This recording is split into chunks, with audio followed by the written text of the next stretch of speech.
informaciją mes priimam per 5 skirtingas juslės ir ta informacija ateina iš skirtingų atstumų. Tai yra, mūsų juslės geba priimti iš skirtingų atstumų ateinančią informaciją. Tai tolimiausią informaciją mes galim pasiekti per regą. Tai yra vaizdinė informacija, kuri ateina iš pačių tolimiausių atstumų. Mes galim matyti žvaigždės, saulę ir panašiai.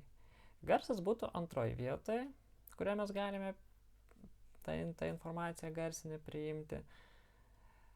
Tada būtų uoslė, kvapas, tai jau tik tai artimoje mūsų aplinkoje mes sužadžiam, kas vyksta jusliniam lygmenyje. Tada prisilietimo pojūtis, 4. pojūtis, tai jau grinai kai liečia mūsų kūną, mūsų odą ir taip toliau. Na ir skonis, tai jau yra mūsų burnoje, mūsų viduje. Na ir dar būtų galima išskirti 6. juslę, kuri interpretuoja informaciją, tai yra mūsų protas. Mūsų protas vėlgi yra mumyse. Mumyse mes sukamės. Ir jeigu aš taip įsivertinus, iš pradžių savo patirties, ką aš pastebėjau savyje ir rekomenduosiu atsižvelgti pas save, panagrinėti, kokią juslę dažniausiai naudojama kasdienybėje, per kokią juslę gaunamas didžiausias malonumas arba, taip sakant, daugiausia malonumo. Nes jeigu mes gaunam malonumą, mes atsiveriam tam pojūčiui, atsiveriam tam juslį, atsiveriam tai informacijai. Jeigu mums informacija neaktuali, ignoruojama, tai galbūt ir neutrali, bet gali būti, kad jeigu mes neigiamai gaunam tą neigiamą informaciją, neigiamai interpretuojam, tai atitinkamai mes pradedam blokuoti tą informaciją ir, kitaip sakant, atitinkamą vieną arba kelias juslės slopinti. Net nesąmoningai, vien dėl to, kad mes galvojam, jog ta ateinanti informacija yra man nenaudinga, man žalinga, nemaloni, baisi ir visa kita. Tai gerai, tai grįžtam prie malonių dalykų. Tai pavyzdžiui, iš mano patirties, jeigu aš taip peržvelgiau tiesiog savo gyvenimą, tai greičiausiai, kasdieną tikrai ne vieną kartą patenkinu skonio juslę, tai yra valgant maistas, skanus skonis, tai yra man malonumas, tai yra man atsipalaidavimas, man yra relaksas, tai yra valgymas, yra laikas savo, kurio metu rimsta protas, atsipalaiduoja kūnas ir tiesiog mėgaujuosi maistu. Antroji vietoje būtų, į ką daugiausiai vėlgi kreipiu dėmesį, tiek sąmoningai, tiek nesąmoningai, tai yra prisilietimo pojūtis. Ir vienas dalykas, tai nebūtinai tiesiogiai, kad kažkas ten liestų, bet apskritai, ar man komfortiška būti. Ir čia aš labiausiai skirčiau tą šiltą, šaltą. Ar man komfortiška mano kūne, šitoje aplinkoje, šitoje situacijoje, su šitais drabužiais būti, ar ne. Ir dėl to stengiuosi visada pasirūpinti, kad būtų šilta, nepriklausomai koks oras, atsižvelgti, eisiu į lauką, šiltai apsirengti, būsiu kažkur patalpoje ar dar kažkur, kad vis laik būtų komfortiška, tai yra šilta, ir malonu. Tai vėlgi antroje vietoje atsižvelgiu, greičiausiai dažniausiai tą prisilietimo pojūtį.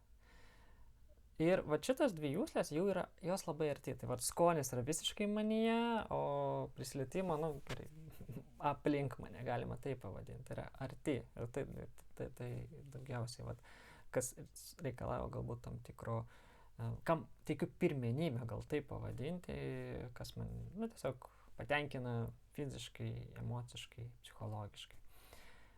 Ir tada išskiriant iš tolimesnių juslių, tai pagalvojau, kad iš tikrųjų, kas mane tikrai teigiamai veikia, tai garsas, aišku, ne bet koks, konkrečiai muzikinis garsas, elektrinių gitarų garsas, muzika, būgnai, kombinacija, tokie garsai, kurie vėlgi tarsi, išgirdau ir tiesiog iš karto gera, nuo to garso, nuo tos garso kombinacijos, galbūt ten kažkokios melodijos.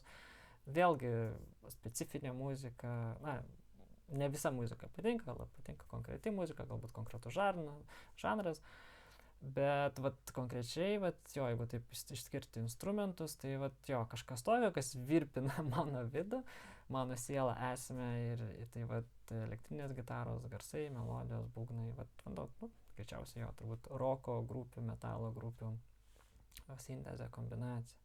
Ir čia gaunu tą malonumą, įkvėpimą, drive'ą gal taip pavadinti, būtent per šitą klausos juslę. Ir aišku, klausos jūslę galbūt patenkinu mažiausiai, maloniausiais man, kaip sakant, dabar paminėtais garsais.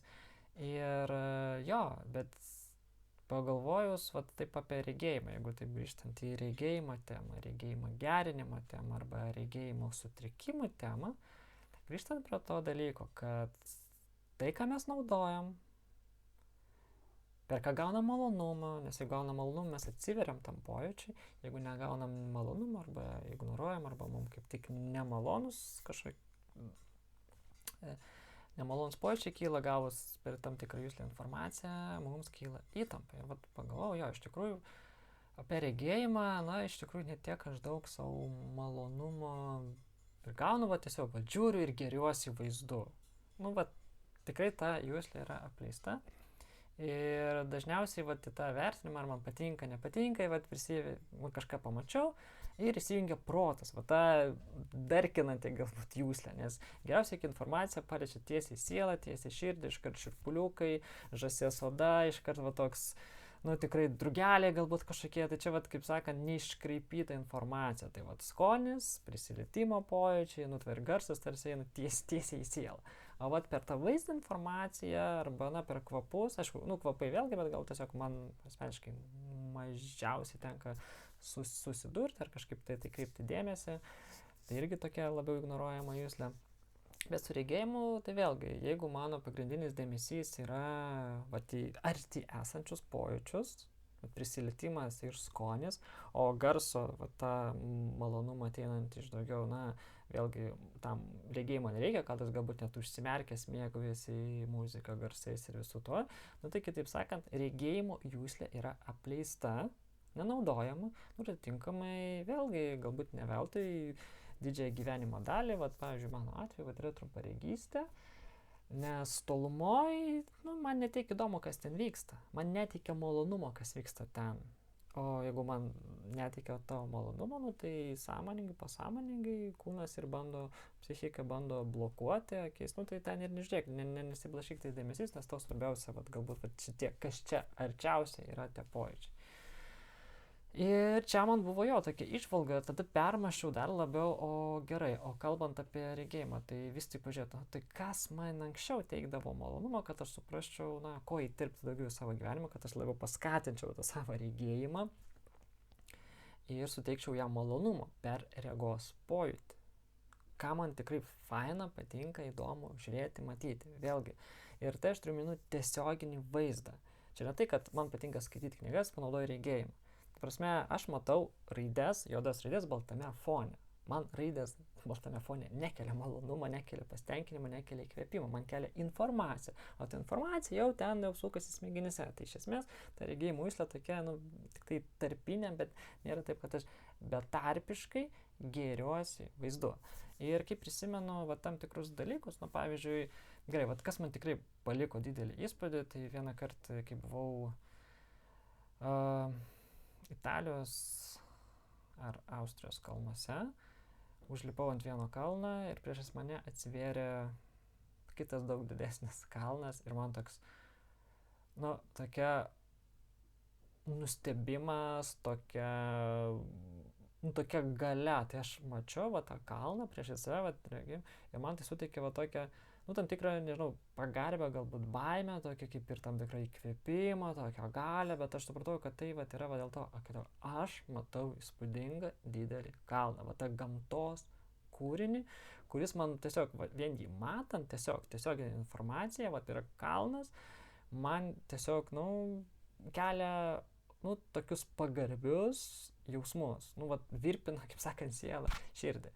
Tai su kalnais, tai čia vieną atvejį tokį prisimenu, labai konkretų, kitą irgi, kai stebėjau kalną, kažkur kažkas aplinkui vyksta, ten kažkas kalba, visą kitą, aš tiesiog žiūriu į kalną. Ir viskas. Ir tiesiog žiūriu į kalną. Be jokių minčių, be nieko, tiesiog kalnas, matymas, jo. Ir čia, pagalvoju tokiais momentais, ir tada, kai permąsčiau, čia, tokie, keli labiausiai įstrigę momentai, ir gerai, o kur tada dar, galbūt su gamtos elementais, ir jo, tada atkreipi dėmesį, kad taip, vanduo, ten jūra, kur tokia, didesnių gabaritų, gal kaip sakant, gamtos stichija, reiškinys, vat, kur tikrai tu matai ir iškart kelia jausmus. Vat, jausmus, vat, tos tokius didingus, geruosius, tokios galybės. Ir ne tai, kad čia man patinka, nepatinka, čia šilta, čia šalta, čia didelis, kietas, ne. Tokių nelieka variantų, tiesiog yra vaizdas ir jausmas, bet betarpiškai, bei įsikišant protą. Ir va čia, vat, suprantu, va tada gerai. Tai va tokiais momentais aš betarpiškai naudojau regėjimą ir man patiko va tie tolumai esantis vaizdai, nes jie, kaip sakant, paliečia tiesiog į sielą, širdį. Ir va tada gerai, kai supranti, o kasdienybė, kiek aš matau va tokių gamtos reiškinių, kalnų, visą kitą. Ne, dažniausiai sukimasis yra galvoje, ką darysiu, aplinka ta pati, galbūt rutina ta pati, darbai, namai, parduotuvė, visa kita. Ir va, to tokio regėjimo, kad va aš mėgaujuosi to, ką matau, man kelia malonumą tai, ką matau, tampa iš tikrųjų tokia apleista sritis, ne veltui, jeigu jūslė šitą apleista. Ir jeigu tau ten neįdomu, va tai, kas ten yra, tai tu ir nematyk, užsitraukia tas vaizdas. Tai va, tai tada kyla klausimas, ką aš galiu padaryti, kad daugiau skirčiau malonumo savo regos jūslė. Tai yra kaip tik tada skatinti, žiūrėti tuos vaizdus, galbūt nebūtinai kaip čia tiesiogiai, gyvai būnant, galbūt nuotraukas, ten gamtos vaizdu arba panašiai. Arba kitas dalykas vėlgi kombinuoti, jeigu man patinka garsai, gitaros, muzikos grupių pasirodymą, tai aš galiu gyvai stebėti arba vaizdo įrašą stebėti. Tai va čia aš jau kaip kombinuoju, yra ir garsas, ir to pačiu vaizdas, man patinka žiūrėti, kaip ten, nežinau, su ta gitara ten pjaustos, tais būgnais dar kažkas, man ta vaizdinė ir garsinė informacija, kur apsijungia. Bet gerai atrasti ir va tokią, kur šis be garsų, be nieko, neįterpiant jokių kitų pojūčių, dominuoja tik tai vaizdas, kuris maitina, atgaivina tą visą regos sistemą per malonumą. Nes malonu tai žiūrėti, norisi, kad, kaip sakom, sustok akimirka žaminga. Tai kai šita mintis ateina, tai vadinasi, tai yra tas vaizdas, kurio aš turėčiau dažniau kasdienybėje savo akims duoti, pamaitinti. Ir tokiu būdu mes atgaivinam tą visą regos sistemą, o kai duodame maisto, atsigauna, atsipalaiduoja, nes malonumas atpalaiduoja, tada ir geriau jaučiamės ir geriau matome. Tai pasidalint iš savo patirties, tai irgi rekomenduoju peržiūrėti savo patirtį, kas maitina tavo regėjimą. Kas maitina tavo regėjimą, betarpiškai. Tiesiog, ta akimirka žavinga, kokie vaizdai. Ir reikia atrasti tam tikrus dalykus, galbūt tai gamta, galbūt dar kažkas. Arba kiekvienam savi dalykai. Tai svarbu atrasti savo ir leisti kuo dažniau pasimėgauti, negalvojant, nes matymas turi būti negalvojant. Galvojimas iškraipo matymą. Aš arba matau, arba galvoju. Vienu metu to nebuvo. Jeigu įsijungia galvojimas, akis išsijungia. Jeigu negalvojam, bet tada matom betarpiškai. Tai atrink tos vaizdus, kurie kelia malonumą ir apie juos nereikia galvoti ir tiesiog gerėtis vaizdu. Tai linkiu peržiūrėti savo kasdienybę, atrasti tuos dalykus, kurie tikrai sukelia tokius jausmus, matau ir žaviuosi tuo, ką matau. Tai kuo daugiau tokių situacijų, tai tuo labiau atsigaus ir jūsų regėjimas. Ir stebėkite be akinių. Pabandykite, jeigu net nesvarbu kokio stiprumo akiniai, pabandykite tuo vaizdu mėgautis be akinių. O atstumas jau galbūt netiek ir svarbus. Aišku, jeigu yra trumparegystė, tai reikia atrasti vaizdų tolumoje, kuriais galite mėgautis. Jeigu yra regėjimo sutrikimas skaitime, tai vėlgi atrasti, kuo jūs galite mėgautis artimu atstumu. Tiesiog ten, kur neryšku, vadinasi, ten yra apleista, ten yra įtampa, tai svarbu, kad tai kaip tik paskatinti tas atstumo, žiūrėjimo to atstumo atpalaiduoti ir mėgautis. Tai yra malonumas, mėgavimas yra tai, kas atpalaiduoja protą, kūną, akis ir pasekmė galiausiai išryškina regėjimą. Tai kuo daugiau jums žavingų akimirkų. Iki.